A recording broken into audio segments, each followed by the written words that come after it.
प्रणाम. ज्या वेळेला शिवसेना फुटली त्यावेळेला एकनाथ शिंदे यांनी ती फाटाफूट होण्यापूर्वी आणि महाराष्ट्रात सत्तांतर होण्यापूर्वी धर्मवीर नावाचा चित्रपट प्रायोजित केला होता आणि थिएटर्स बुक केलेली होती. त्यामुळे तो पिक्चर चालवला गेला. चालला असं नाही म्हणणार मी, चालवला गेला. ओके. पण त्या निमित्ताने एकदा धर्मवीर आनंद दिघे, ज्यांना धर्मवीर ही बिरुद मी दिलं हे लक्षात ठेवा, त्यांना धर्मवीर मी म्हटलं, मी पुस्तकं काढली. बऱ्याचशा लोकांना, तरुण पोरांना माहिती नाही की धर्मवीर कोणी बनवलं आनंद दिघ्यांना. जरी धर्मवीर पिक्चर मध्ये 8च सेकंद होती माझी, तो दुष्टपणा होता त्यांचा. पण धर्मवीर ही उपाधी मी दिली त्यांना आणि त्या उपाधीला कारण जे पुस्तक झालं त्याच्या 5 लाख कॉपी त्यावेळेला गेल्या आणि त्यांना ज्यावेळेला अटक झाली त्यावेळेला हे धर्मवीर बिरुद मी त्यांना दिलं आणि ये जंजिरे अब जनता ही तोडेगी वगैरे कॅम्पेन खूप केले वगैरे वगैरे, मोठा इतिहास आहे. पण एकनाथ शिंदे यांनी चातुर्याने बाळासाहेबांबरोबरच आनंद दिघ्यांचं नाव अशा कौशल्याने गुंफून घेतलं की शिवसेनेचे बाळासाहेब ठाकरे हे उद्धव ठाकरे यांची किती नाही म्हटलं तरी पर्सनल प्रॉपर्टी होतीच. म्हणजे निवडणूक चिन्ह आणि नाव जरी मिळालं तरी बाळासाहेब ठाकरे एकनाथ शिंदेना मिळाले का या प्रश्नाचं प्रामाणिक उत्तर नाही मिळाले. ते अजूनही उद्धव ठाकरेंकडेच आहेत. तुम्ही त्यांचे फोटो लावा, काही करा, पण सामान्य माणसाच्या मनात, शिवसैनिकाच्या पण नाही म्हणत मी, उद्धव ठाकरे हेच बाळासाहेबांचे चिरंजीव आहेत आणि उद्धव ठाकरे हेच राज ठाकरे खरं म्हणजे योग्य माणूस त्यांचा वारस व्हायला. त्यांनीच मासाहेबांच्या सांगण्यावरून राजला बाजूला केलं आणि शेवटी उद्धवने तर त्याला पक्षातून बाहेर काढलं. पण राज ठाकरे हा त्यांचा असा राजकीय वारस होण्याच्या योग्यतेचा नेता. पण आनंद दिघे यांचं एक स्थान, मान, महत्व आणि एक अशी प्रतिमा बाळासाहेबांच्या बरोबरीची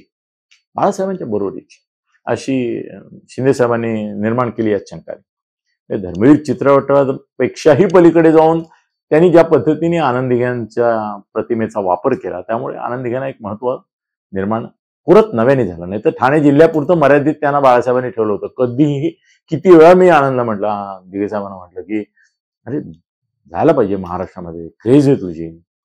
कोणाचं बाळासाहेबांनी मला सक्त ताकीद दिलेली आहे की गणेश नाईकनी नवी मुंबई सोडायची नाही आणि तू ठाणे सोडायचं नाही, कुठेही ठाण्याबाहेर जायचं नाही. बाळासाहेबांनी पंख खूप छाटले. भुजबळांना पण मी एकदा विचारलं होतं की तुम्ही का नाही सगळीकडे जात ओबीसी नेते म्हणून. नाही ना म्हणे, बाळासाहेबांना आवडत नाही ते. राज ठाकरेंनी पण सांगितलं की बाळासाहेबांना अजिबात आवडत नाही मी उद्धववर मात करून महाराष्ट्राचा नेता व्हावा वगैरे, असं त्यांना नाही फारसं पटत, ते नको जाऊ म्हणतात. तर आनंद दिघ्यांना पण बाळासाहेबांनी द्वेष केला त्यांचा, खूप मत्सर केला.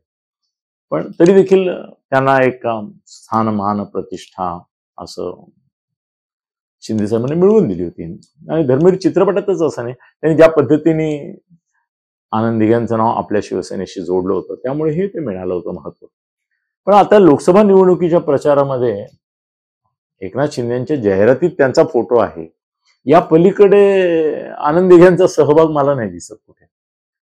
म्हणजे महायुतीचे नेत्यांचे जे फोटो उमेदवार लावतात महाराष्ट्रभरचे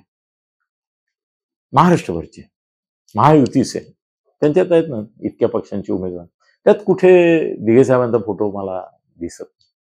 हा, एकनाथ शिंदेचे जे उमेदवार असतील, आता 16 असणार आहेत मला वाटतं, त्यांच्या सगळ्यांच्या ह्याच्यामध्ये असेल. पण महाराष्ट्रातल्या महायुतीच्या इतर नेत्यांनी आनंद दिघ्यांना ऍक्सेप्ट केलाय आणि त्यांचा फोटो लावतायत असं नाही दिसत. बाळासाहेबांचे फोटो इकडेही येत आणि तिकडे उपोठामध्ये येत आणि यांच्याकडे येत बाळासाहेबांचे फोटो. पण दिघे साहेबांचे फोटो फक्त यांच्या पोस्टरवर आहेत, बॅनरवर आहेत किंवा जाहिरातीत आहेत. प्रत्यक्ष त्यांच्या संदर्भातला काही संदर्भ हा निवडणुकीला नाही. त्यामुळे यावेळेला लोकसभा निवडणुकीत दिघे साहेबांचा सहभाग नाही असं मी विधान केलं तर तुम्ही सहमत व्हाल अशी माझी खात्री आहे. विधानसभेला फारसं वेगळं चित्र असेल असं मला वाटत नाही. बाळासाहेब ही यांची प्रॉपर्टी झाली उद्धव ठाकरेंची, तर आनंद दिघे साहेब ही फक्त एकनाथ शिंदेची वैयक्तिक अशी श्रद्धास्थान आहे, एवढ्या पुरतीच मर्यादित राहिली, हे कबूल करायला हवं. धन्यवाद. खळबळजनक गौप्यस्फोट म्हणजेच YouTube चॅनल अनिल थत्ते गगनभेदी. खळबळजनक गौप्यस्फोट म्हणजेच YouTube चॅनल अनिल थत्ते गगनभेदी.